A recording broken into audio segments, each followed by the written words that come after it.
Okay.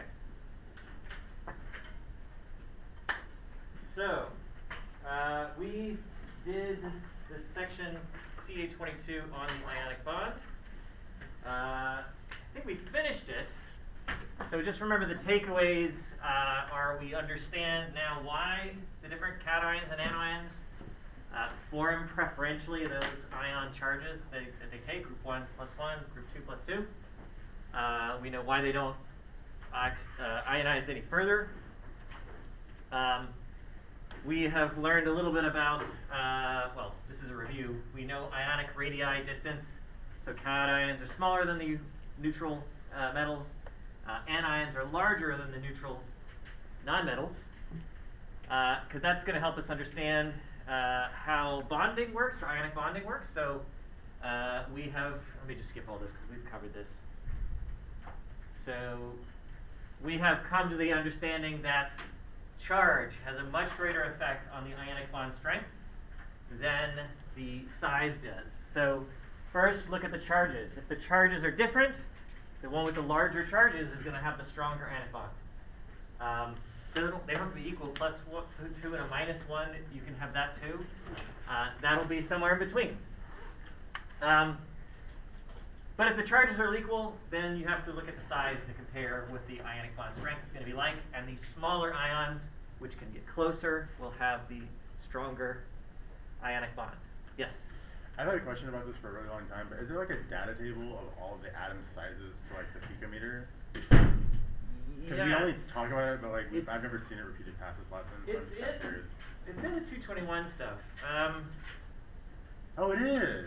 I'm sure it's in your there, textbook. the big old diagram. Yeah, okay. Yeah, I'm sure it's in the textbook actually, in the Mastering Chemistry. It was in the a periodic table that had like the ridge like up and down like well, parts of it. There's also a diagram that has all of the elements, and then they're split in half, and it shows the neutral form versus the cation form, and the sizes. There's a diagram that looks like that. I think I know what you're talking about. I think I still have that book actually too. Is it? Well, it's the Mastering Chemistry online version. So go to Mastering Chemistry, click on the online book, and you should. I think it's in there. Okay. If not, I can try to find it. But I'll look for it. Okay. So we know that MgO has a stronger ionic bond as a result. And we can also correlate plenty of other properties now. So now that we know whether something has a strong ionic bond or not, we can predict higher melting points. We can predict higher lattice energies, and more. Right now we're just going to stick with melting point lattice energy. And it's all thanks to Coulomb's law. Very simple physics equation that relates the charge, or the attraction between two charged particles. Okay. We did this as well. So KCl is higher melting point, stronger ionic bond, because potassium ion is smaller than cesium ion. We did this one. Everything, the charges are the same. This is a -2. This thing is carbonate ion, -2 charge. So they're the same charges. We have to compare by size. Oxide is smaller than a giant carbonate polyatomic ion. So that's got the higher melting point. Okay, so this is kind of the summary of what we did previously. Okay, so let's switch gears. So ionic bonding is pretty simple. Once you understand Coulomb's law, the ionic bonding is not hard to figure out. Well, we need to talk about now the next type of bonding that rarely is talked about. In fact, when I took chemistry, I didn't learn about this. I learned about this later. Metallic bonding. And so let's start off with just a generalizations about metals. We're going to compare metals versus nonmetals. Metals are shiny, they're malleable, that means you can pound them into sheets. They're ductile, means you can stretch them into wires. And they conduct heat and electricity both very well. We're going to understand why they do that later. Nonmetals have varying properties. I mean, some of them can be shiny, and some of them can be weird colors. You can have different types of bonding and structure. I'm going to show you some of those. And the thing about nonmetals is they have the highest electronegativities. Okay, so that's pretty clear. But let's kind of focus on what makes a metal metallic. And so we're going to start by looking at, this is compare a few things. Here we've got a table that lists some nonmetals and some metals. If it wasn't already clear, a lot of the nonmetals are gas. Not all of them, but a lot of them are. These are. And most of the metals are solid at room temperature. And we can look at their electronegativities. Nonmetals tend to have much higher electronegativities. Metals tend to have lower electronegativities on average. So what is electronegativity again? It's the attraction to shared electrons. So nonmetals love other electrons, whereas metals don't care so much. They are attracted to electrons, but not as much as nonmetals. Okay? The electronegativity is not nothing. Let's put it that way. It's something, but it's pretty weak. So here is an electronegativity table that's not a common one. This is different from the Pauling electronegativity table that is very common on the internet and in a lot of textbooks. This one can be found in the back of the workbook that you guys have. What's unique about this one is that fluorine is not 4. Normally it's 4 exactly. This one's a little higher.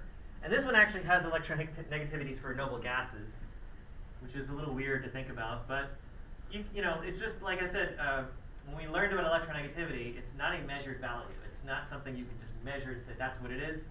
It is a calculated thing, and there are many ways to calculate it. So the person who put this table together calculated an electronegativity using other properties than what Linus Pauling did when he made his table. But look at the trend. It goes up as you go up to the right, goes down generally as you go to the left and to the bottom. It's not perfect. There's lots of blips here that, you know, don't fit, but oh, the cadmium, I guess, is, yeah, and it's silver. But it generally works. Transition metals mess everything up. So, let's look at the difference between ionic bonds and covalent bonds versus the way metals make bonds. So, hopefully this word localized, you've heard it before. I talked about it in the very end of 221. When you talk about a covalent bond, how is it formed? Well, two atoms come together, they overlap their orbitals, and electrons are shared between those two atoms. Those electrons are kind of stuck there. They're localized. They're found between those two atoms. Ionic bonds, you can think of them the same way as having localized electrons. What happens in an ionic bond? Well, if you have a sodium metal and a chlorine atom, the sodium transfers an electron to the chlorine to make it chloride. That electron is now on the chloride, and only on the chloride. It's localized to the chloride. So with ionic and covalent bonds, electrons are localized. You know where they are. Okay. With a metal, you have to think of the bonding a little differently, or at least where the electrons are. So you have to think of the electrons as being delocalized. So how do we imagine that? Well, metals are neutral atoms, right? Iron, it's not iron 2+, it's plain iron when you think of metallic iron. So the way you should think of a metal, like iron, is imagine the valence electrons being loose, being not stuck to that atom. So once you remove a few valence electrons that are, loose on this atom, well, what do you have left? You have a cation left. So what you should think of a metal is a bunch of cations. That's what these positive charges are. And the valence electrons are loose. They're free to go wherever they want. So even though none of these they're all neutral atoms, okay? The valence electrons on a metal are not stuck to that atom. They are free to move around and travel around. And this is actually what gives a metal all of the properties that we think of as something being a metal. It's conductive. So this sea of electrons moving around, that's the way you should think of a metal. So let's talk about that more in detail. Let's go through. Let's go through questions 1 through 8 on 223. Does anybody still not have the workbook? Which is fine. I've got copies this time. This time I can make you guys do it yourself.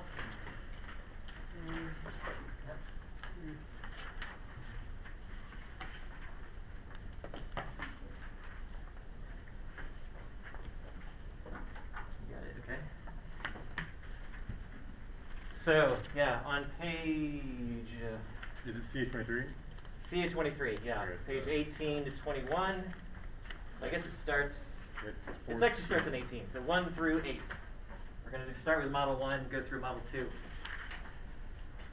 I guess, It's page 14. yeah, all the way to the end, I guess, yeah. Yeah, page 14 through 17. Is it different with you guys? Yeah. Oh, jeez. 14 through 17. Okay, sorry, the page numbers are different. Thought they'd be the same. What starts on metals? It's starts on metals, Chem Activity 23. So on the book that you can buy, Oh, it's is that- 14. That's where it Yeah, starts. here. Sorry about that. I was my laptop. I just wanted to get, I have to like textbooks up and they had me use the textbooks and then like my hated shifting and trying to work. It is affordable. Because I have my laptop, but it's like that size or bigger, so it's not Yeah, I like the portable. idea of that, cause I could actually get one of those someday soon, but just like, I like taking it on the stuff. oh my god, it I comes with know, a right? pen! Oh my gosh! Okay, you mind? I'll trade my laptop and not just me, I love my laptop. I think it's 18. Whatever, that works. Close enough. It's good. I'm realized that also somebody brought to my attention that the schedule list that has the reading list, the page numbers for those are all wrong as well for the workbook stuff. So I'll have to go through and change some of it, but just find it by the topics. You know, if we're doing Chem Activity 22, then read 22. Wait, can you things do like Zoom that. on there and then still also annotate? Oh, that's so nice. I know. Sorry about that. No, it's okay. You can annotate on the thing too. In my little office, I have like whiteboards and corkboards everywhere, and I have notes like. Oh, I have like So my room bad. is like 80% office, 20% dead in a closet. Yeah. Mhm. I love it though. I know. Like, I'm not-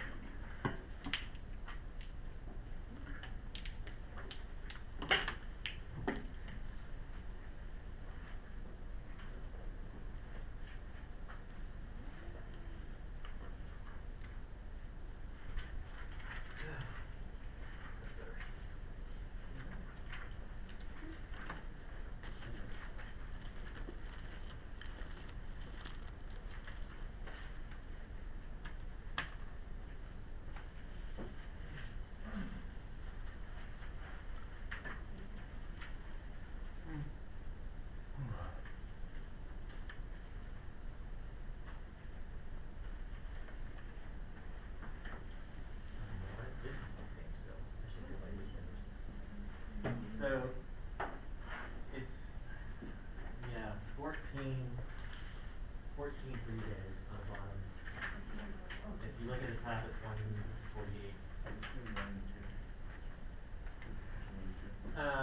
Keep going all the way through 8. Yeah. So yep. We'll talk about it together too. But so these are for you to keep. So this is kind of something you'll study with. So the only thing you need to turn in is the actual stuff that's due with written homework.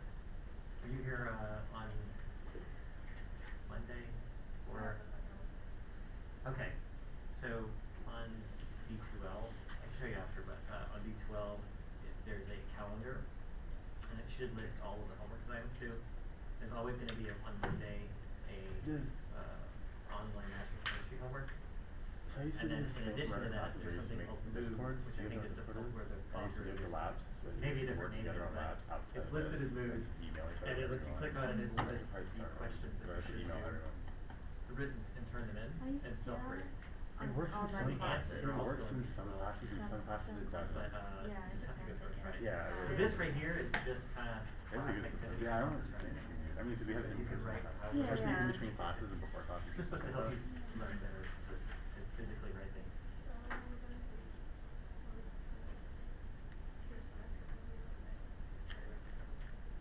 Yeah, there's usually two things.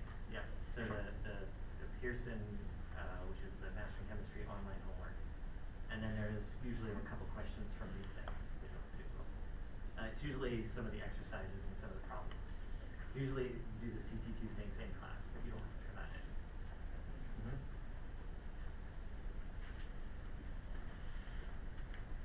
that you try it than I just tell you the answers. That's all.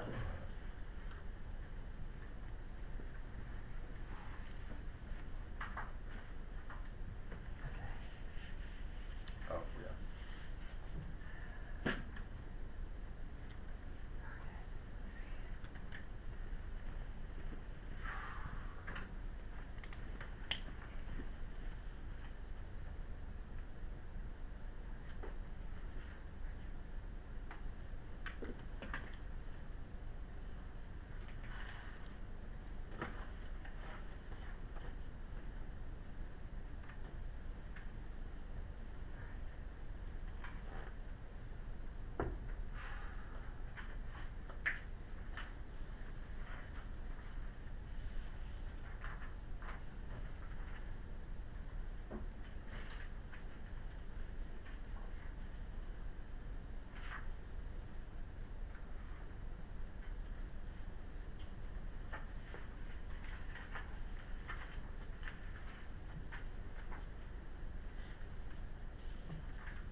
All right, I've lost track of time, so let's just talk about this in person and together for now, because we need to get better on track with this. So next time, next one. So let's start with question 1. What type of bonding is present in the nonmetals? Covalent or ionic? Covalent. Covalent, yeah. So I mean, we're looking at O2, N2, Cl2, H2. Why is it covalent? Because the electrons would be localized due to the electronegativity. Yeah, I mean, so let's talk about electronegativity. High electronegativity, Yeah. and you have 2 of them with the same high electronegativity. Yeah. They both don't want to give up their electrons, and so they're going to have to share. It has to be covalent in this case. Yeah. And then question 2, which is kind of the opposite. How do we know that the other, the metals do not exhibit ionic bonding?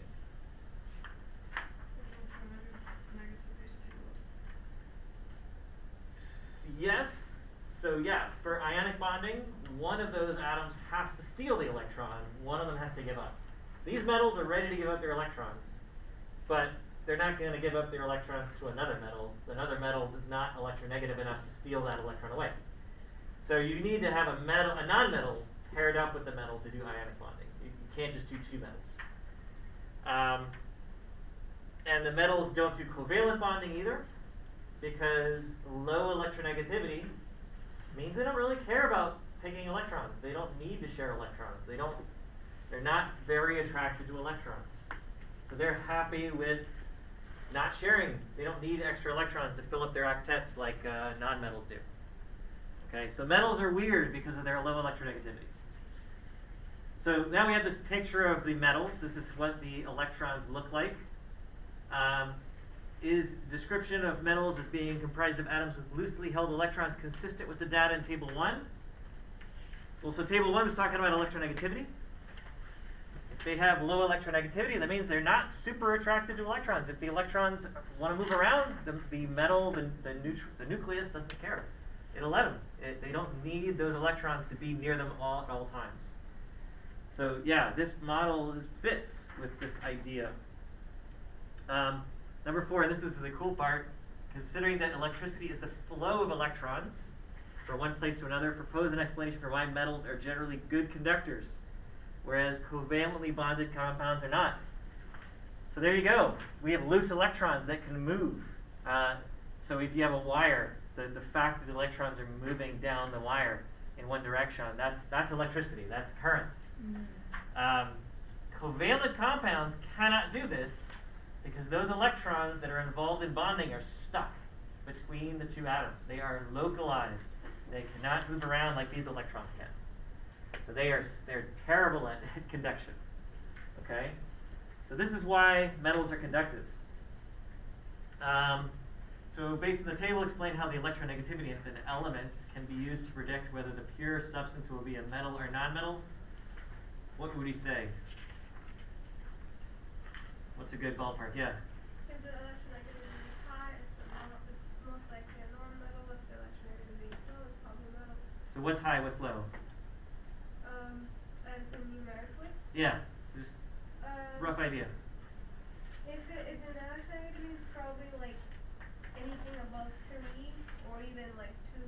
Above 2, yeah, above 2.2 something. Yeah, it's probably a non-metal, but if it's lower than 2, it's probably metal. Perfect. Yeah, that's it. So around 2 is the cutoff, okay? Although we're going to see some funny business right at 2. We're going to get to that. So that's what Model 3 is about. All of the electronegativities in Table 2 are grouped fairly close together, with one exception, which element's electronegativity is the exception. Anybody? Did we get to number 6 yet? Go for it. Take a look.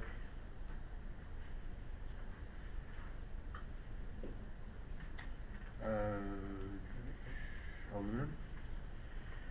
It is aluminum, yeah. So, and that aluminum, that electronegativity is 1.61, which we think is pretty squarely in the metallic range It's for semi-metal. electronegativities. And aluminum is a metal, yeah. It's semi-metal though. Is aluminum? No, aluminum is a metal. It's a metal. Definitely is a metal. It's One shiny. more over. Yeah, there you go. So aluminum is the one of the elements that is on that stair-step Yeah. diagonal line that is still a metal. The rest of them are semi-metals. Ah, so close. Yeah. They all of them have this electronegativity, except for aluminum, in a range of 2.06 plus or minus 0.15. So that's about kind of what we said. Above around 2.2 is where the metals, or where the non-metals start, and around 1.9 or so is around where the metals start. So that range in between is are the semi-metals, the metalloids, the semiconductors. There's lots of names for them. So boron, silicon, germanium, arsenic, antimony, tellurium. I'm trying to think if we have any others. Fine. Well, you'd have to look at the table. I didn't have that pulled up, or do I? Maybe the next page. Yeah, there it is. So, yeah, boron, silicon, arsenic, tellurium, antimony, germanium. What's missing? I think that's it. That's all I can tell. So yeah, those are it. Those are it. So, in question 8, last question. So, this is like the paragraph that comes right after it. We're identifying these. These are special elements. They have this intermediate electronegativity that doesn't quite fit in the metals. It doesn't quite fit in the non-metals either. These are the semi-metals. These are metalloids. They have properties somewhere in between a metal and a metalloid, non-metal. So a student suggests that the reason the dividing line goes down and to the right has to do with how electronegativities vary. She says that in order to correspond to a roughly constant electronegativity, the line must be oriented the way it is, as opposed to being vertical or horizontal. Do you agree or disagree? Explain your reasoning. So, I mean, they're basically saying that that dividing line is where the semi-metals lie. Why is it diagonal like that? I mean, it has to do with the trend of electronegativity. So as we go up and to the right, you get more electronegative. As you go down to the left, you get less electronegative. So that dividing line where they're right in the middle has to be diagonal like that. It's kind of a weird question, honestly, but they're just trying to get you to visualize that periodic table in your head, have a really good picture of it in your head. Okay, so let me bring this up here. So I actually showed the ionic compounds. Well, we'll get to this later. We'll come back to it. Hold on. We're almost there. So, let's kind of dive a little bit more deeply into this concept of how to identify a covalent substance, how to identify an ionic substance, how to identify a metallic substance. And so we're going to, instead of just looking at purely metal, non-metal makes ionic, non-metal, non-metal makes covalent, and pure metals make metallic bonds. Let's kind of stop thinking in black and white. Let's start thinking quantitatively. So we're going to use electronegativity to kind of gauge whether something is this kind of, or will make a certain kind of bond or not. So if I look at covalently bonded substance, how would I describe the electronegativity. God damn it. There you go. How would I describe the electronegativities of the elements in a covalently bonded substance? And yeah, I already gave it away. So they're all high, okay? And what I mean by that is compare the two elements that are being bonded together in a covalent bond. Two fluorines, they're both high on average. An oxygen with a hydrogen. Yes, oxygen is higher electronegativity than hydrogen is, but they're both fairly high. Nitrogen and hydrogen, they're all high on average. So the average electronegativity between two atoms making a covalent bond is high on average, okay? Let's see if I can don't mess it up this time. So what about metallic substances? All right, so if I have two metals, if I have two different metals making a bond, like in an alloy, what would the best description of the electronegativity in a metallic substance be? So magnesium to magnesium, nickel to nickel, or even in an alloy, zinc to copper, like we did. The average electronegativity between two different metal atoms in a metallic bond would be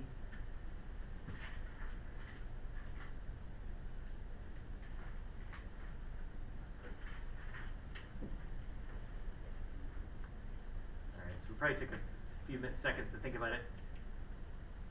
On average, low. So metals have a low electronegativity. So whether I have the same metal or two different metals, they're both going to be fairly low. So if I average them together, the electronegativity is going to be low. Okay. Now, if I look at an ionically bonded substance, how would I think about the average electronegativity between the elements making that kind of bond? How would I describe the average electronegativity between those elements making the bond in an ionic compound?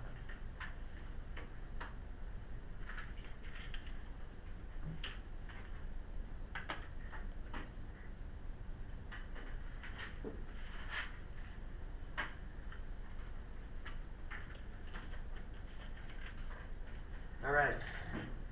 People more confident this time. B, right in the middle, yes. So an ionic bond we normally think of as a metal with a nonmetal.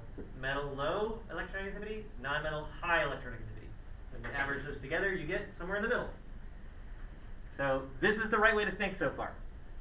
So right now we're coming up with this quantitative way to describe bonding using electronegativities now. So it's a little bit more complicated than that, but this is our beginning framework. And so let's talk about the properties of some of these compounds. Ionic bonds, metallic bonds, covalent bonds. Oof, I keep putting the wrong button there. There we go. So we are going to come up with we're going to develop something called a bond type triangle. And what it is a nice little for us, it's going to be a diagram, and it's going to be a way to predict the kind of properties that you're going to expect in a bond between two elements. We're going to use electronegativity values to develop this diagram, and we're going to look at two different kinds of electronegativity values. One, the average electronegativity. So you're going to see it written as average EN, or EN with a bar over it. In math, usually when you have a bar over something, that also means mean, average. We're also going to look at difference in electronegativity. So just one subtracted from the other. All right? So those two calculations are going to be used to determine what kind of bonding we're going to get. So let's talk about properties first. Because, understanding what kind of bonding we have doesn't mean much unless we know what it tells us. So if we predict something is going to be an ionic compound, we expect to have fairly high melting points. Ionic compounds tend to be brittle, and I don't really have a good way to test that. But what I'll tell you this is this is salt, NaCl, I think. If I took a hammer and brought it down, it would shatter into a bunch of pieces. So ionic compounds tend to be brittle. High melting points, they do not conduct electricity. So this is a conductivity tester. If something conducts electricity, not that. If something conducts electricity, it'll beep like that. So this is a piece of aluminum. So salt obviously doesn't conduct electricity even in this pure crystalline form. However, it does conduct electricity when it's molten, when it's melted. Anybody know why? So what is salt made of? Metal, non-metal, but more specifically, cation and anion, two different charges. And the requirements for electricity are not specifically mobile electrons, but what is an electron? It's a negative charge. Mobile charges is what's required for electricity, for current. So when you melt NaCl, you get mobile sodium and chlorine ions. And now that they're mobile, it won't conduct electricity. I mean, it would be a really bad way to do wiring, but yeah, you can conduct in molten salts. So that's ionic compounds. Metals. I mean, everybody knows what a metal looks like, but and feel free to come up here and grab some of these if you want. But got a big chunk of lead. Got some steel. Got some copper. I think this is silver on the inside of a flask. Iron. But all of these conduct electricity. Yep. Easily. Metals have really variable melting points. They could be pretty low. You saw the gallium in lab. It melts with body temperature, although you need to help it along a little bit. But they can have really high melting points too. They're pretty variable. So here are melting points for metals. You see, they're pretty variable. Actually, not metals. This is everything. So here's some metals. Here's some more metals. Down to about here, zinc. Here we go. Beryllium and lithium are metals. Anyway. What about covalent compounds? Well, this is where things get weird. And next week's lab is going to be all about exploring the difference in properties of these things. But covalent bonds, so we're going to call them molecular compounds, okay? Because molecular compounds are compounds that make covalent bonds generally. They can be pretty variable. You can have covalent compounds like sugar. And you know, how do we describe sugar? Is it hard? No, you can crush it to powder. It doesn't conduct electricity. The melting point's pretty low. But you can also have things like, where is it? Yeah, this is good enough. This is quartz. I think it's quartz, which is it's close to being a covalent compound. It's close enough. And this stuff is super, super hard. I mean, yeah, you could shatter it eventually with a hammer, but it's really, really hard. Diamond is one of the hardest substances on Earth. And the melting point of diamond is, higher than, pretty high. I mean, you would start reacting with oxygen before you could melt it. So you'd have to heat it up in an airless environment. They do not conduct electricity for the most part. There are some really small exceptions to that, like graphite, but we're not going to talk about that right now. So you've got all these varying properties here. And again, we're going to fully explore all of these different properties in next week's lab. So that's why we would want to know what kind of bonding is involved. And so let's start off by looking at a whole bunch of data here.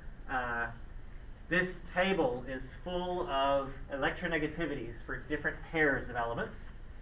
And then it automatically calculates the average electronegativity. So you add that and that, divide by 2. And it calculates the difference in electronegativity. You just subtract one from the other. And we list the melting point and we list the accepted type of bonding for this compound. So there's a few things that are blank, and you guys are going to figure those out yourself and judge them yourself.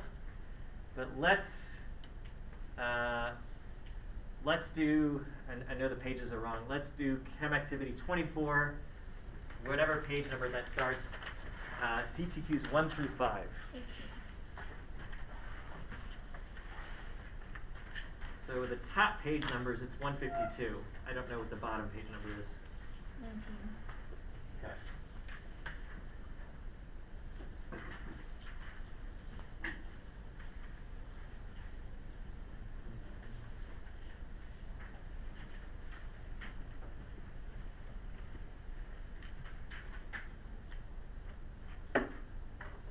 Alright, here's some sulfur. Non-metal.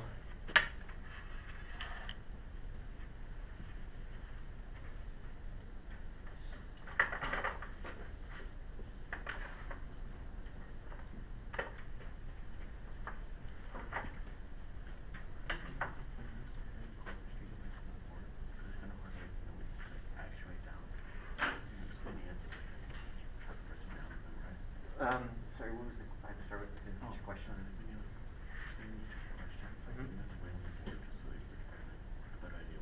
Yeah, I can try, yeah, I'll do that more, yep.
how are we doing?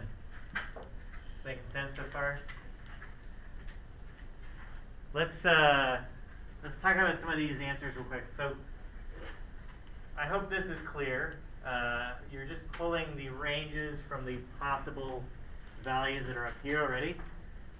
So a range is a minimum, maximum, that's it. So for metals, the average electronegativity is 0.6 to 1.7. So you just go through and find those. And then for question 2, how do we know, well, first of all, let's determine the difference in electronegativity and the average electronegativity for HI. So I added this number to this number, divide by 2. It's a basic average, and I get 2.33. And then I did this number minus this number, do the big one minus the small one, so that you don't have to change the negative. Just absolute value then. 0.06 is the result. Do the same thing for gallium and arsenic, better known as gallium arsenide. So what does this do for us?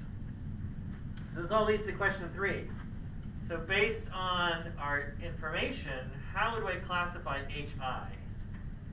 So what would I classify it as? Covalent, metallic, ionic? Covalent.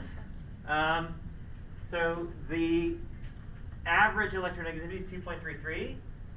It's not quite in this range. It's a little bit more ionic, right? It's more in the ionic range than the covalent range. But the difference in electronegativity, 0.06, is nowhere near the ionic range for this. It's better in the covalent range. So this is one of those that are just a little bit weird. It's probably covalent, but it doesn't really fit perfectly. So I'm going to put covalent, put a little question mark there, because it's not perfect. And this is the point. Some of these compounds are not purely one type of bonding. We're going to get to that later. But if we go by what our original, hey, how do we know if it's covalent or ionic? Metal, nonmetal versus non-metal, nonmetal. Well, this is 2 nonmetals, so that's covalent. Okay, that fits. But now let's do gallium arsenide. The average electronegativity is 1.99. That fits in here. Doesn't fit in here, doesn't fit in here. It fits in ionic. But what about the difference in electronegativity? Doesn't fit in ionic at all. Doesn't really fit in the metallic or covalent either. So, I mean, no idea. You could say it's a little bit, it's a metal with a semi-metal. So it's kind of ionic, but it's not really ionic when it comes to the difference in electronegativity. It's more like metallic. So I don't know. It's weird. This is one that doesn't really fit. I'm sticking with the question mark. No idea. Okay? And look at pure silicon. How does silicon work? Well, the average electronegativity is 1.92. That fits in the ionic region. But the difference in electronegativity doesn't fit there at all. Is it metallic? Well, the average is a little bit too high for metallic. Is it covalent? It's a little bit too low for covalent. So this is another one that doesn't quite fit any of these types of bonding. It's maybe metallic, maybe covalent. Hard to say. So I'll put metallic, covalent. Don't know. So that's the point. So what we're going to do is, I guess questions 1 through 5 is actually 3 with 3 parts. Okay. So, any questions on this? Hopefully that's pretty clear. So we did this. And I think we covered this. We're going to say that HI is pretty much covalent. But gallium arsenide, it doesn't really fit into any particular one. It's kind of intermediate between 2 groups. And the same happens with pure silicon. So this is where a tool called the bond type triangle comes in. And this is going to be on the exam. Like, you'll see this diagram on the exam. You're going to have to know, like, maybe some of the labels won't be there, but you'll need to know what should be there, things like that. So we'll get very familiar with it. Don't worry. But notice what's on the axes. We have average electronegativity on the x-axis, and we have change in electronegativity on the y-axis. So it's all data we've been looking at. And based on where we plot these two values, we can help predict what kind of bonding, whether it's a specific one kind of bonding or intermediate between two different kinds of bonding, and so forth. So let's use the table to verify those values. Let's answer questions 6 through 10. This is the next page on the next section on Chem Activity 24. And let's finish it up. So yeah, this section here. Let's go through 6 through 10.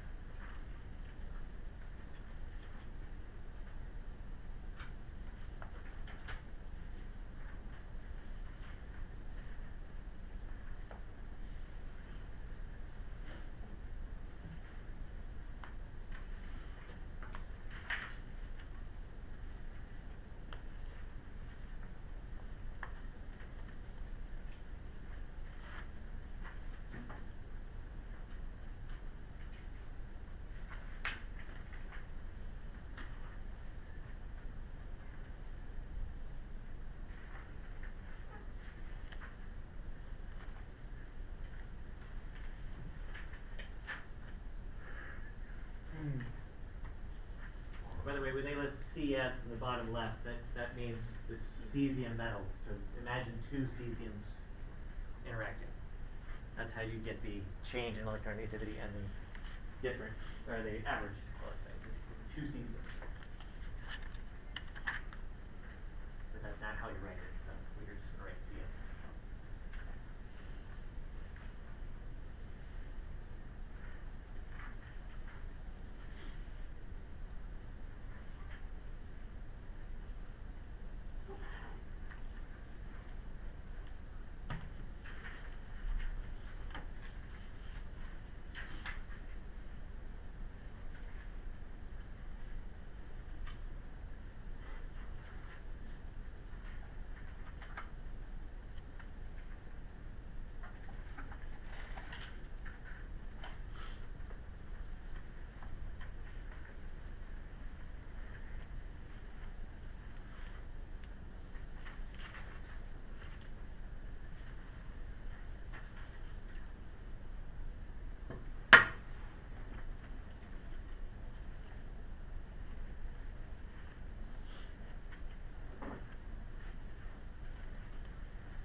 Sodium chloride or NaCl?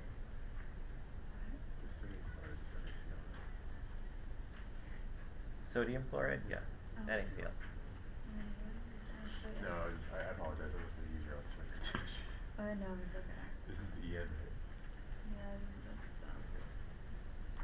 the one. Do you want this one, please? This is the highest and this is the lowest.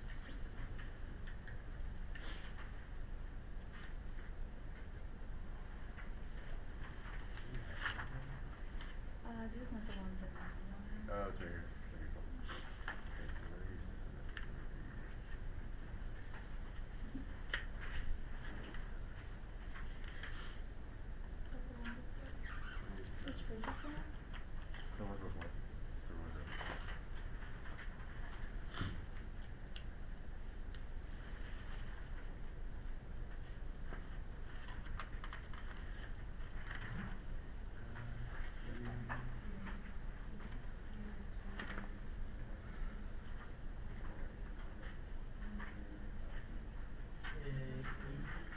No, so it's the electronic code for 1 CL. Oh. So you would just, it's that plus that divided by, it's the same for the average.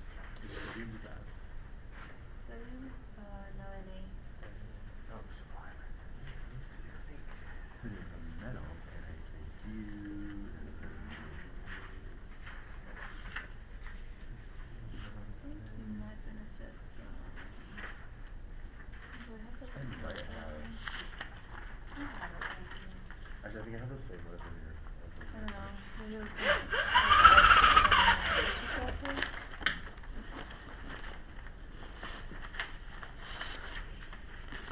You can never have enough periodic tables. Honestly. There we go. Too happy. I'm not. You know, I have that one. Yeah, it's the one from the manual. Yeah, I guess it is. I have the other one from like Hemlock 51.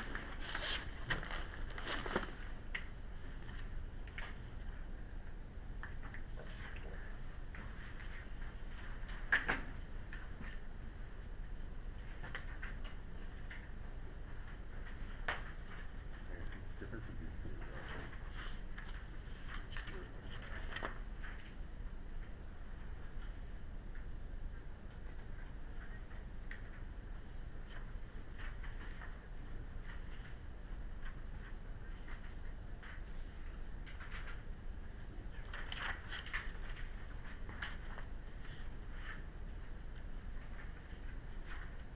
Just interrupt once. YCS, YF, why are those used in this, as the endpoints?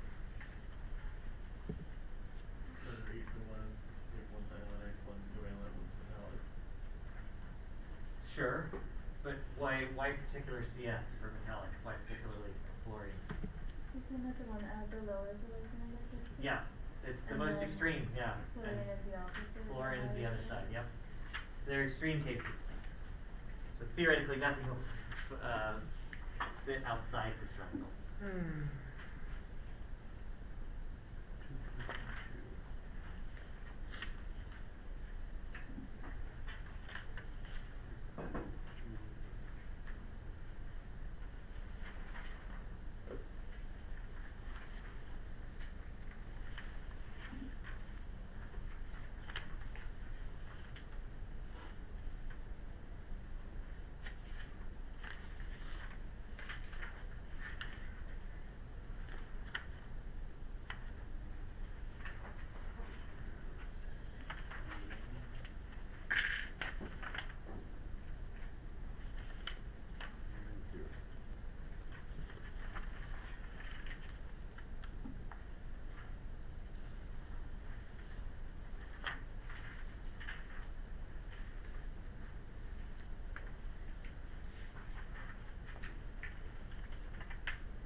talk about some of these answers.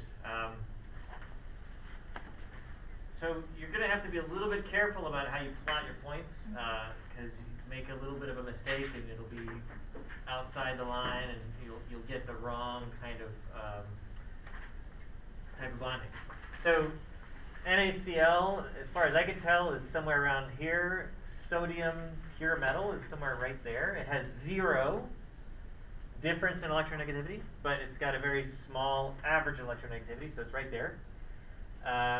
Methane is right around there, and this is silicon.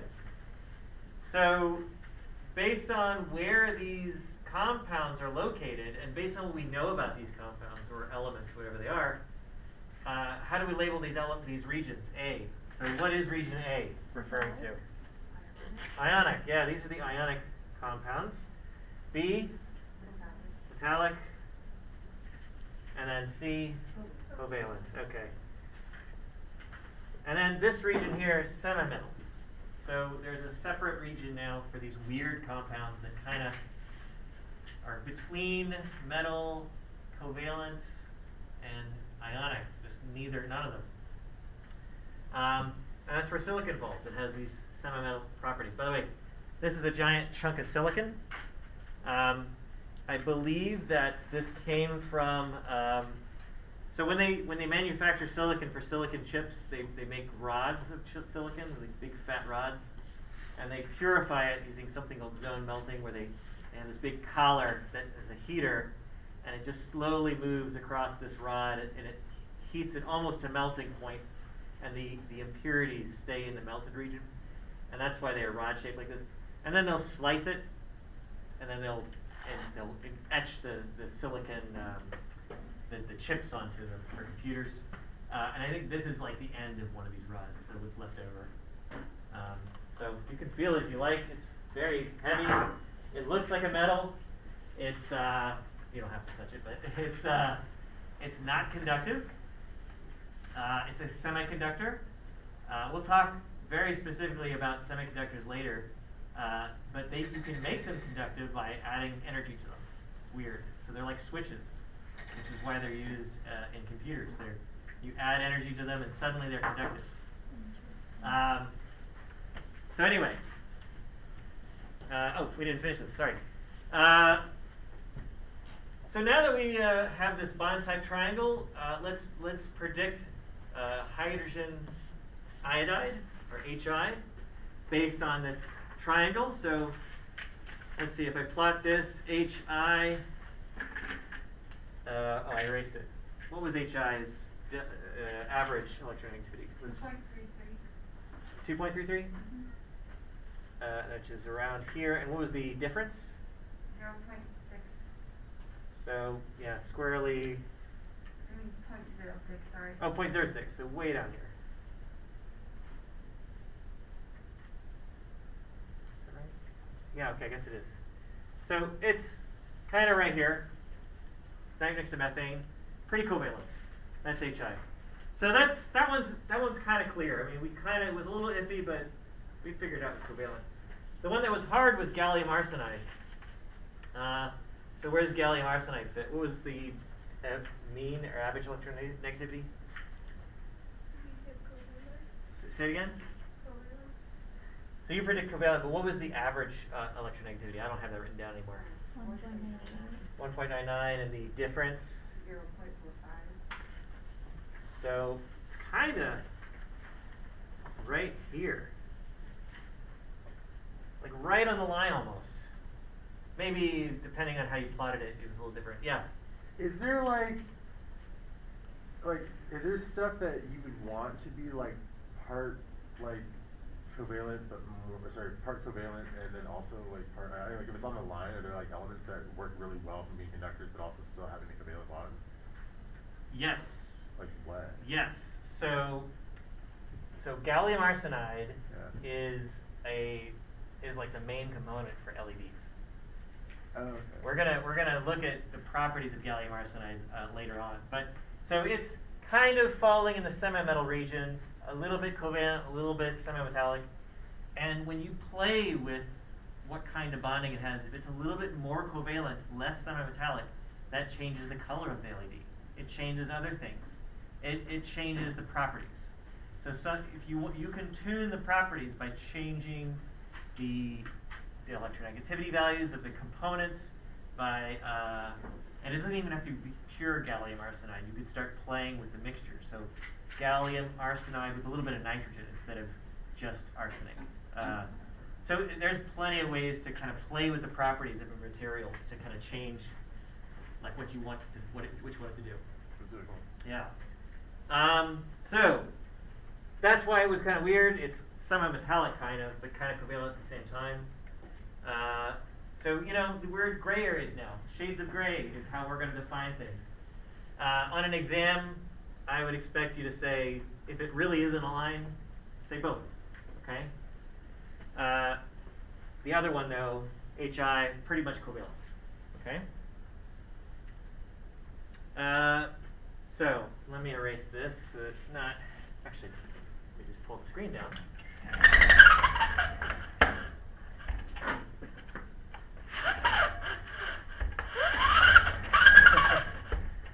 Okay, so yeah, gallium arsenide, right on the line. It's hard to read that. Here is methane. What was the other one? Oh, HI, yeah. What was HI? Did we get that wrong? Anyway, NaCl was somewhere up here. It's hard to find things now. This is too busy. Anyway, these are just a bunch of different compounds plotted. And you can see some are clearly in the covalent region, some are clearly in the ionic region, some are clearly in the metallic region. So look at these weird things that are considered metallic. And some of them fall kind of halfway between or in the semi-metallic region. So,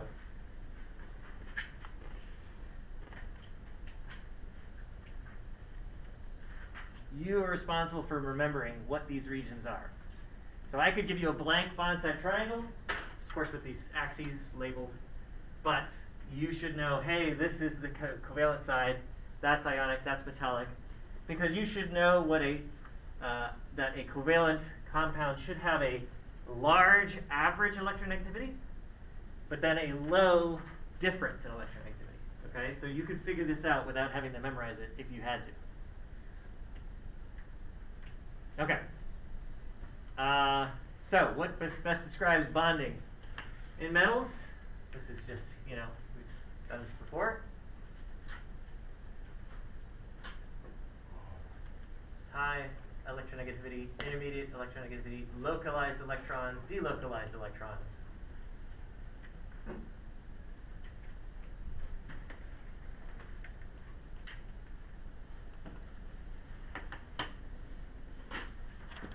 Yeah. Wait.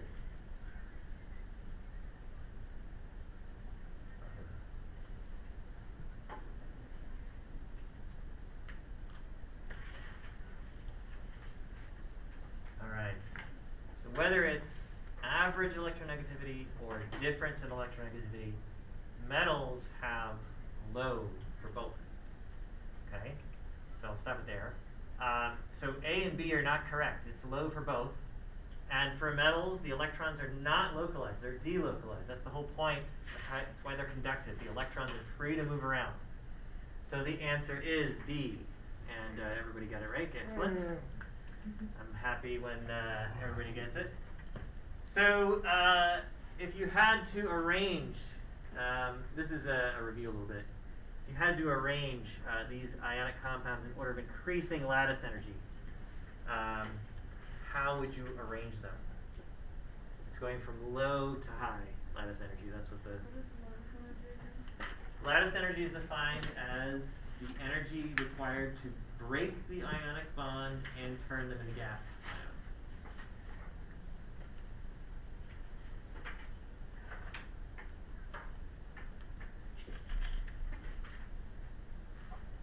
This is not just bond-type triangle, by the way. It's everything we've done.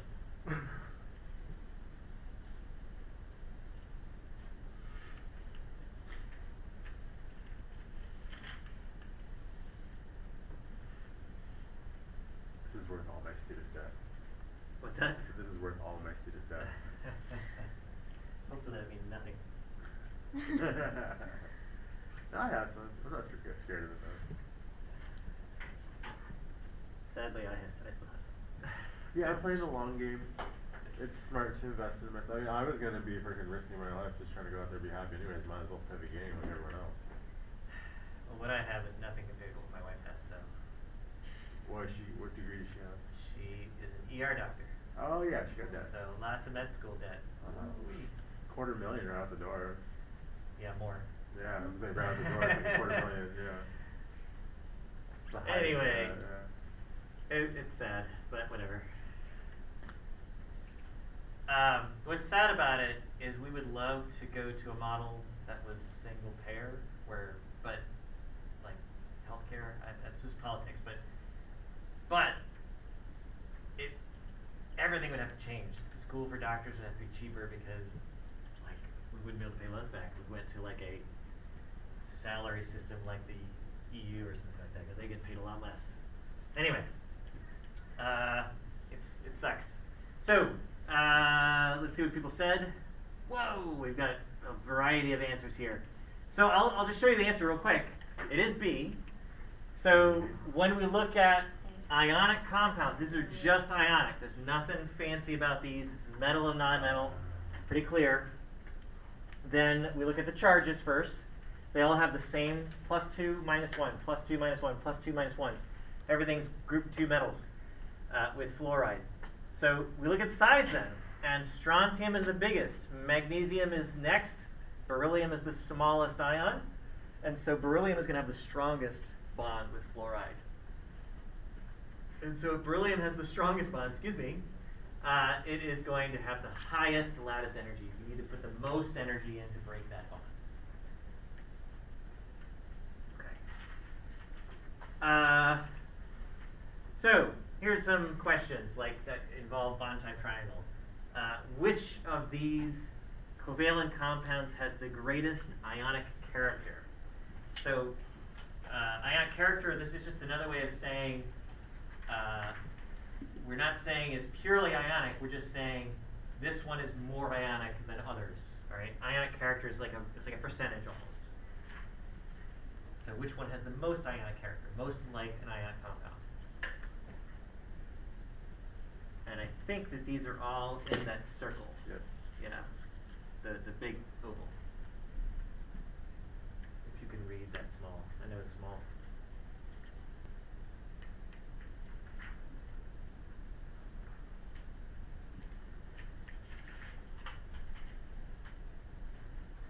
So you gotta remember where's the ionic group, where's the section for ionic, and which one's closest to it.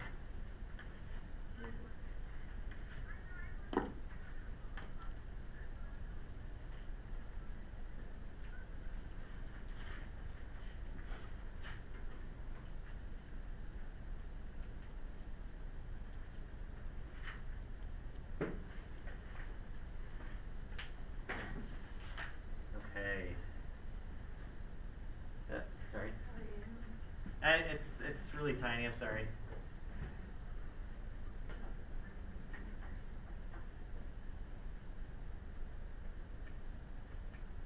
This is probably even worse on Zoom. All right. So people are voting E, and you'd be correct. It is E. So the ionic region is here. And silicon carbide, that's what that is closest to the ionic region. These are all covalent. But in terms of ionic character, like, yes, we're not calling these purely covalent anymore. Yes, it's mostly covalent, but it's the closest to the ionic side, so it's the most ionic-like out of this group. I believe this is what they make tools out of, or the tips of tools for like strength, I think. Or they used to at least. What about this one? Oh, sorry. Which of the following would have approximately 50-50 ionic covalent bonding? These are the ones that are circled, the little circles. Oh, I didn't even realize I was supposed to be like choosing on the circle last time. So Oh. looking over the whole thing Oh, you were looking and over, ignoring yeah. the circles. no, these are the small circles now. Okay. Wow.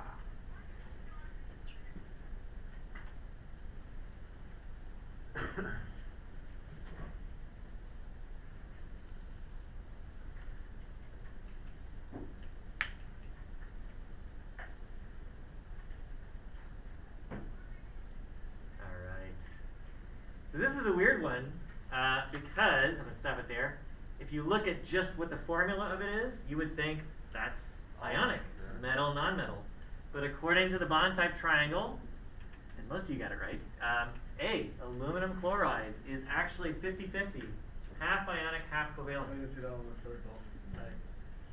Oh, you didn't see that one right here? Okay. So this is the ionic section. That's the covalent section. It's the one right on that boundary. Now, you know, these lines on this bond type triangle, this is not a hard, fast rule. You could debate about where that line should be if you were a chemist. So, you know, even if it's just barely off the line, you could still call it both. But we're going to stick with this tool just to make it clear. Everybody has something to use that they can be sure that works. But yeah, aluminum chloride. We would normally, if you're in intro chem, you'd say, hey, that's ionic. But now we know better. It's actually a little bit both, ionic covalent. Okay. What about this one? So we have the boxed compounds now, the ones in the little boxes. Rank them in order of increasing covalent character.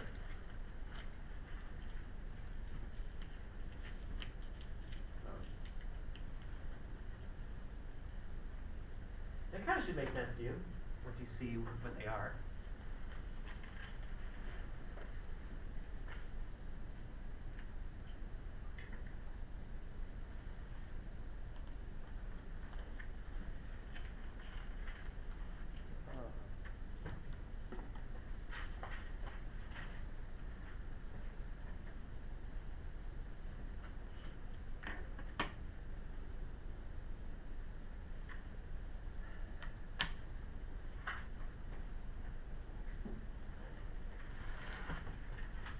I gotta be honest, I don't know the official rules for naming alloy metals materials. I wouldn't know how to name this.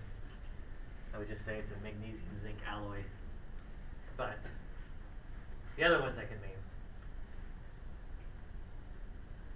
Alright, let's stop it there. So, we have votes mostly for D, and you'd be right if you voted D. So this is the covalent region, and you'd be like, well, both of these are in the covalent region, so what's the difference? Well, remember the extremes of the triangle. This is the most covalent right here. This is two fluorines bonded together. That's officially the most covalent compound you can have. So the closer they are to this corner, the more covalent they are. This is the most covalent. And this is what we would think of as a covalent compound. It's two nonmetals. This is next. And this is not particularly normal for covalent. It's a semi-metal with a nonmetal.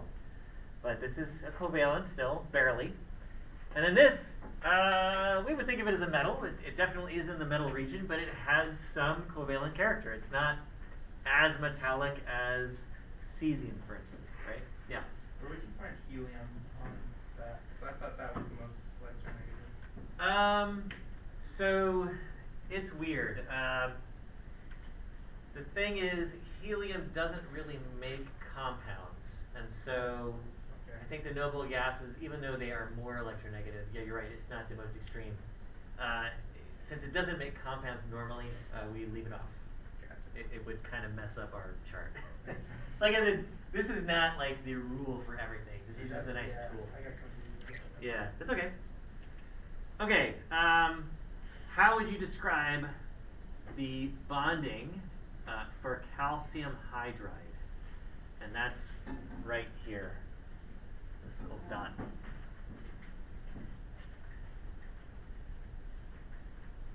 Oh, hold on. Yeah, plug it in. Surprised it lasted this long.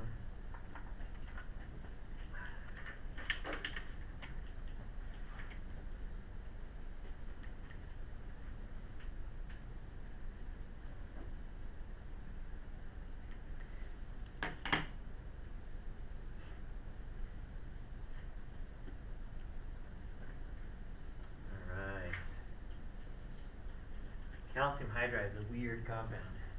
It's like this powdery gray stuff, dark gray powdery stuff, super reactive. They use it in organic chemistry a lot when they want to add hydrogen to organic compounds. Okay, so we'll stop it there. It's got a split. So I would describe it, I would agree with this thing if it's going to stop. There we go. I would say it is E. It is not exactly on the line, but it's pretty close. So there's significant amount of both ionic and metallic character to it. Again, remember, it doesn't have to be right on the line to be considered kind of both. Yes, you could say it's mostly ionic, maybe 60% ionic, 40% metallic. It's hard to say what those percentages are, but yeah. I think what came up with the significant, like the wording of significant amount, like it makes it seem like it has a lot of both sides. Like it was all it's on the line of any more specs, but it's all the way in like since it's in like ionic, that's why I said A. Okay. I get it. I would say that for quizzes and exams, if there's any kind of if it's close to that line, I would say it. And there's a choice to put both. I would say both. And if it's a fill in the blank, explain your answer, and you'll get credit for it, even if I was thinking the opposite. Right? If it makes sense, yeah, you'll get it. I will try to give you clear, this is definitely right in the line, or definitely both, or definitely not one, and more the other. Okay, so that's the end of that slide deck. I gotta get to the next one. Thought that was short.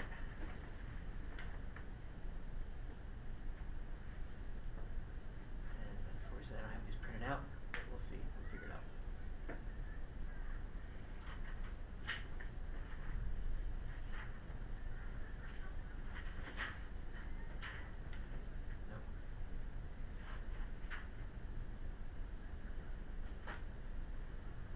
Okay. I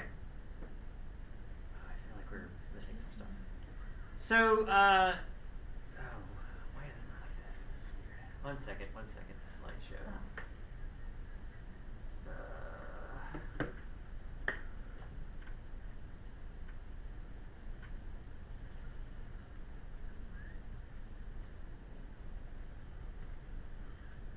There we go, that's better.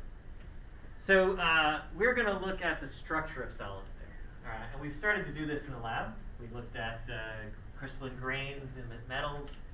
But we're not going to look at just metals. We're going to look at all sorts of molecules that are solids.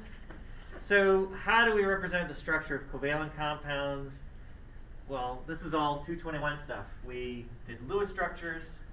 Then we used the Lewis structure to figure out how many electron domains there were, so we could do VSEPR theory and understand the shape of the molecule, whether it's tetrahedral, trigonal planar, bent, whatever that shape was.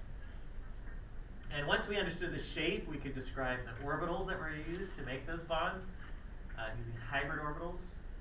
Hopefully people remember when it's tetrahedral, you have sp3 hybrid orbitals. When it's trigonal planar, you have sp2 hybrid orbitals involved in bonding, and so forth. So we have a lot that we can use to kind of understand how covalent compounds form, but we haven't really gone into detail of how ionic compounds or metallic compounds form. So we have a vague understanding, they alternate, the cations and anions alternate in this solid structure, this three-dimensional structure. The metals do something similar. But how? How specifically? What dictates how they make that pattern, how they arrange themselves? We're going to get into that. So these make these symmetrical extended arrays. And here's some pretty pictures of some solids. I think this is what crystal caverns, mineral deposits in Carlsbad Caverns, that's it. So it turns out that solids will affect the property of compounds. So the structure that these things form can affect their reactivity, it can affect what they look like, it can affect their shape on the macro scale. So solids are important to understand. Here's another picture of Mexico's cave crystals, which I don't think anybody's allowed to go in anymore. Those are giant crystals. So, Yeah, I heard something about those filling those back up. filling it back up? What do you mean? There was a giant, basically a lake down there. And they Ah. drained it, and then I think they were planning to fill it back up while the crystals grow back. I don't know. Well, keep growing. Okay. I don't know much about it, but yeah. So here's, I don't know if this website still works, but we have crystals of snow. It's just water arranging themselves in crystalline form. I love that. Pretty. I was reading a book about that. It was really great. Yeah. I mean, it's semi-true that no two are the same, but the patterns that they make are similar. Let's put it that way. So we need to come up with some kind of rules for how these atoms arrange themselves into solid. So first we're going to represent metal atoms as plane spheres, just to make things simple, okay? I mean, remember an atom is defined as the nucleus and then the electron cloud, and like, where does that atom end? It really depends on what kind of bonding you're talking about. But we're going to keep things simple. We're just going to imagine the atom as this sphere. And these spheres pack together to form a solid. So kind of like the demo in lab today where we saw the ball bearings inside that little plastic case. That's all. Very simple.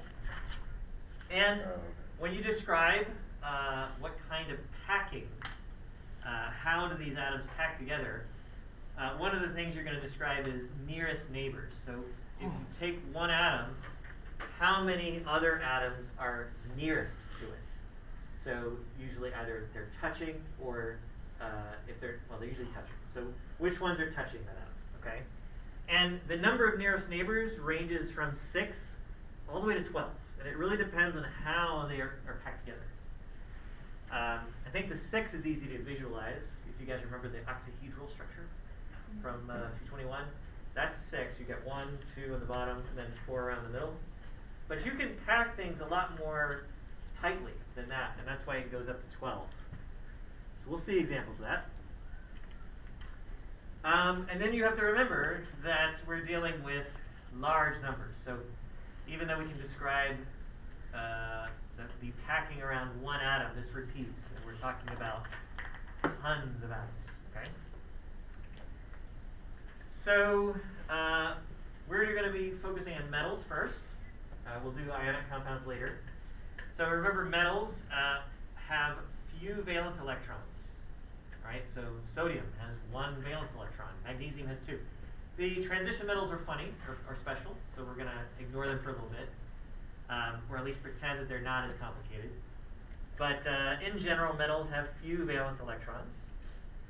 And remember, the whole property of a metal is that these electrons are loosely held. They're allowed to freely move around. Okay, so working on that, and here we'll have to just do it on the screen. Let's look at chem activity 24A, and I don't know what page it is, but let me scroll to it. We're going to do questions 1 through 4 very quickly, if I can find it. There it is.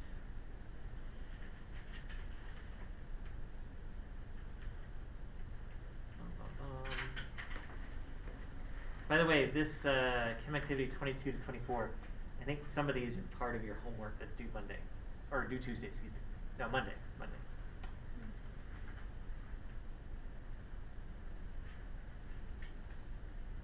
All right, 24.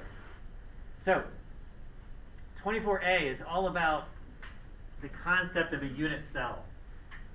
And this is how we're going to describe these large structures that endlessly repeat. We're going to find the smallest repeatable pattern. So what is the range of nearest number of nearest neighbors for metal atoms? Well, we said that already. It's 6 to 12.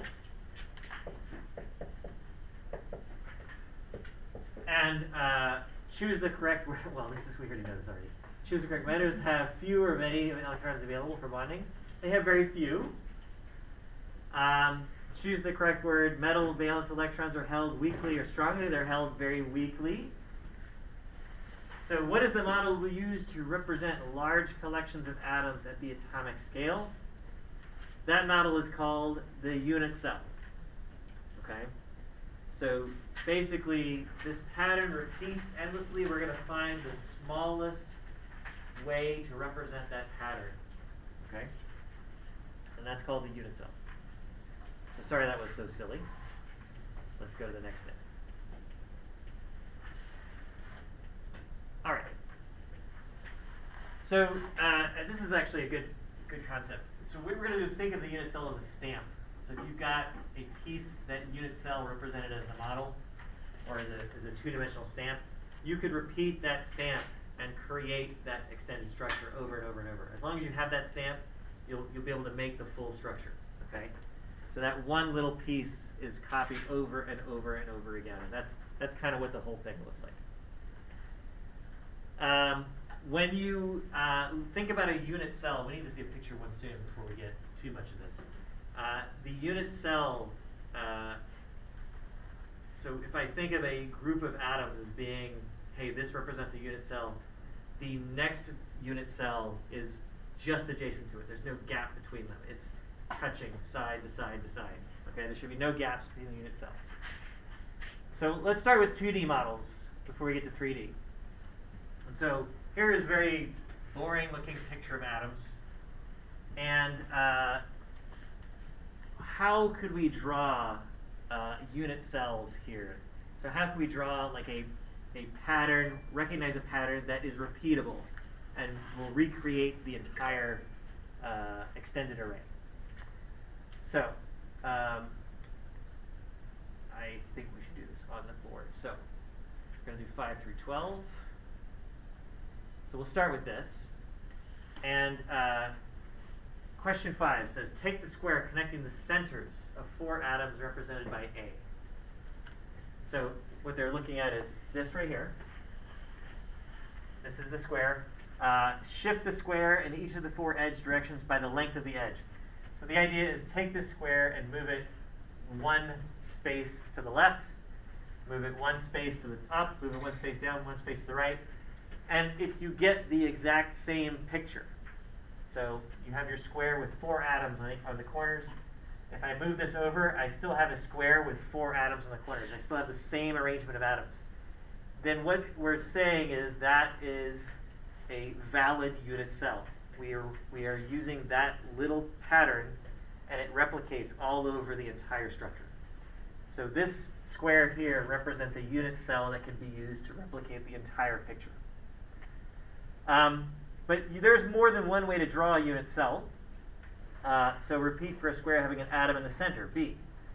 So I could draw a square here that represents a unit cell. And that unit cell has an atom in the very center. And that's it. If I move this unit cell and make one adjacent to that first unit cell, and I get exactly the same pattern again, a single atom in the center. And I can do it in any direction, and I would continue to have the same pattern. And so B is also a way to represent a unit cell for this entire two-dimensional structure. All right.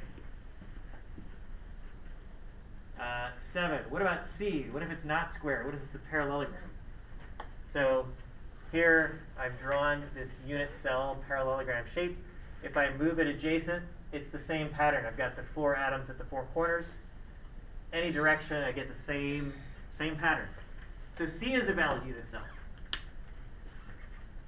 And D, which is this one, yeah, if I move it adjacent up, I can draw a box exactly here, and it looks exactly like this one. If I move it adjacent to the right, I draw a box, it's exactly the same as the original. So D is a valid unit cell as well. And what else we got? E and F. So here's E in the top left.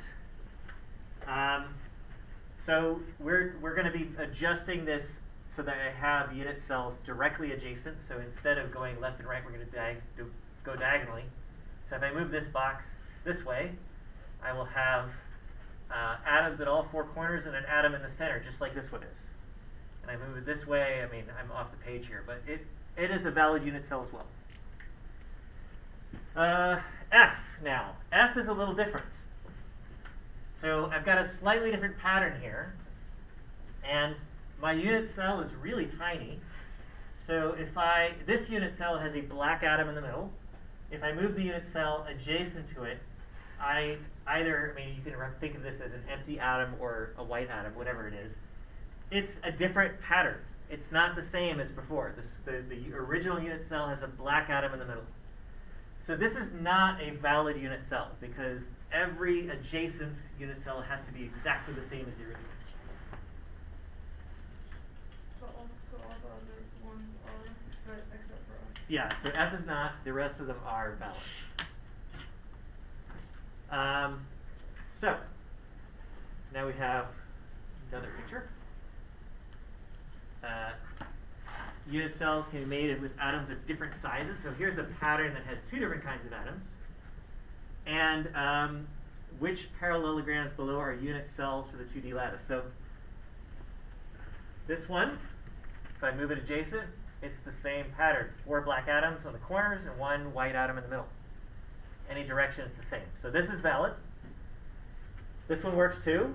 I've got white atoms on the corners, white atom in the center, black atoms on the edges. And if I move it this way, I've got the same thing. This one works. Move it over, I get the same pattern. This one does not work. If I have black atoms on the top, white atoms on the bottom. If I move this down, then I get the opposite pattern. I get like a mirror image, which is not identical. It's not the same. So this one doesn't work. This is not repeating the same pattern when I move that unit. It's not a unit cell. If I move that parallelogram around, it's not repeating the pattern. Okay. So 12 is like draw a couple others. I mean, let's see. You could draw a smaller version of the white one. You could do like that, and then move that over. It's the same thing. There's a couple different ways to do it. Now this is 2D. It's a little easier in 2D. So let's talk about coordination numbers now. So coordination number. This is a term that we're going to use a lot. This is equivalent to the number of nearest neighbor atoms that is touching that central atom. So when we talked about a metal atom having anywhere from 6 to 12 nearest neighbor atoms, that's the same as the coordination number. So it depends on the metal. Some metals have a coordination number of 6, some metals have a coordination number 8, some 12. It depends. Coordination geometry is a way to describe the arrangement of those atoms that are nearest to that central atom. Okay, so if it's 6, we know that name. Maybe we didn't memorize it very well, but when there's 6 atoms around a central atom, that's octahedral. Don't worry about other names. We're going to learn them later. But the coordination geometry is the name of that arrangement of atoms. Okay, or not just the name, but what that arrangement is. Now, we are going to see more complicated pictures. So if it's not a pure metal, maybe it could be an ionic compound, or it could be an alloy or something. But an ionic compound will have a metal and a nonmetal. And so when there's more than one kind of atom, so like an ionic compound, NaCl, the coordination number is going to only refer to the other kind of atom touching it. So if you're looking at sodium as your central atom, you would only look at the chlorines next to it, not other sodiums. Okay. We'll get to that. This is just kind of setting some ground rules. So, yeah.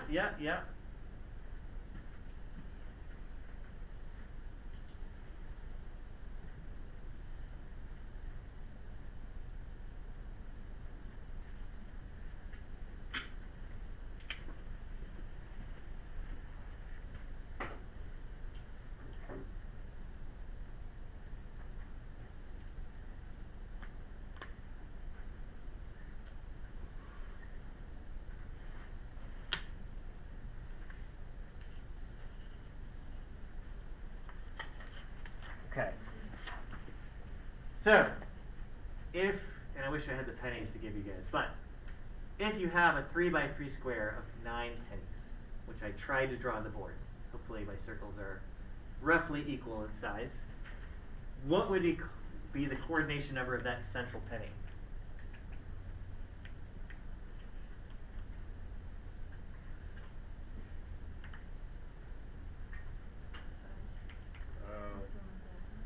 So the center penny, what would you say the coordination number of it is?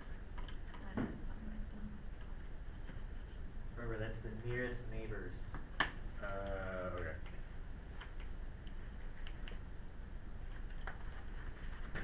This is 2D, so a little simple, but we're gonna get to 3D eventually. Whatever. There you go. Okay, thank you for saying that. I was thinking about that one. Oh, I can see it. Alright. So, we got some competition here. I don't think I'm So right. evenly between B and C. The or corners B, are sorry, B and D. The corners aren't touching, right? Not the center. Yeah, it's B. So what you have to kind of look at is this atom central atom is touching this one, and these other two. It's only touching in four other atoms. These are not as close. This atom is not as close this penny is not as close to this penny as these are. So this penny has a coordination number of 4 only. If it was 3D, would it be 6? I mean, if it was a spherical, yeah, Oh, okay. yeah, it would be 6, yeah. If it was another layer on top. Okay. So it's going to depend, and this is the hard part. It's not always going to be 4. It depends on how you pack these pennies together. So what if I packed them a different way? What if I packed them, 3 across like this, and then the other row of pennies I stuck this way instead?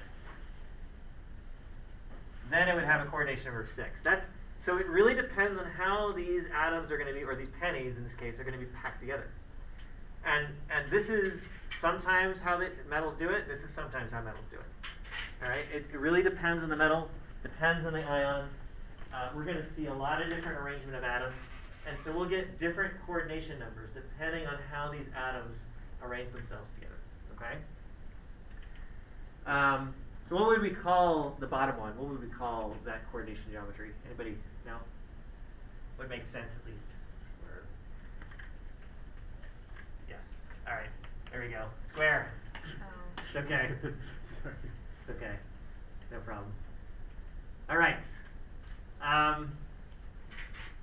So let's stop there. I don't want to go any further than this because it's going to get mathematical at some point. So we're going to eventually look at these different ways that atoms can pack together, calculate what are called packing efficiencies. Oh, that is So like how much empty space is there between atoms, how much filled up space is there. We're gonna use this information to do like density calculations. Understand, why do some metals have a certain density, others have a higher density or lower density, and it's all packing arrangements. How much free space is left based on how they pack together. So we'll calculate all this. It's not hard. It's a little bit of geometry. We're going to give you most of the equations. You'll see. So we'll get to this. But this is what we're going to do next. We're going to study solids and their structures. Okay. Yes. So all we need to do is the online work by Monday, and then 22 through 24, but not 24A. So there's a lot of online work. There's 2 Yeah. things. You have a prep practice one, and then you have a 221 review, and then you have the study notes for this week. Yeah, the practice one is optional. Okay. But the online homework, we're just going to remind you, is not online. The written homework, excuse me.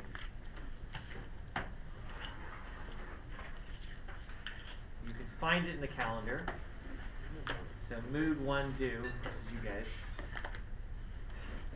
There it is. Chem activity 22, exercises 1 through 7, problems 1 through 2.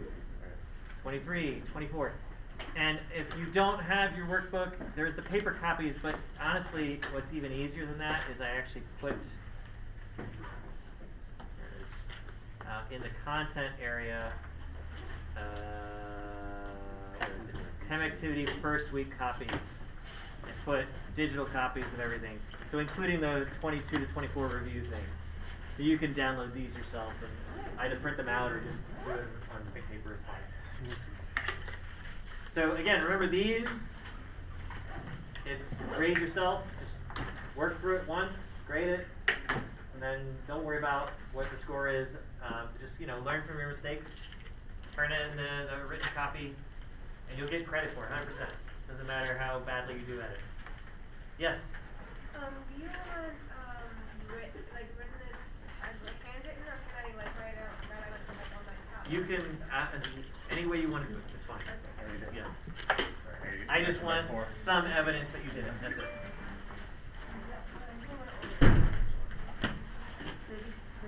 Oh, I forget it's 250 and not 3. I'm sorry? I forget it's 250 and not all the way to 3.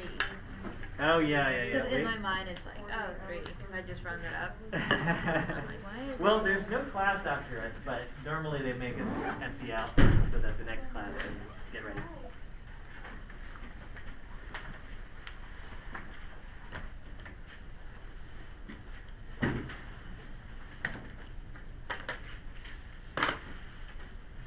I don't know why I thought these were like TI-84s or something.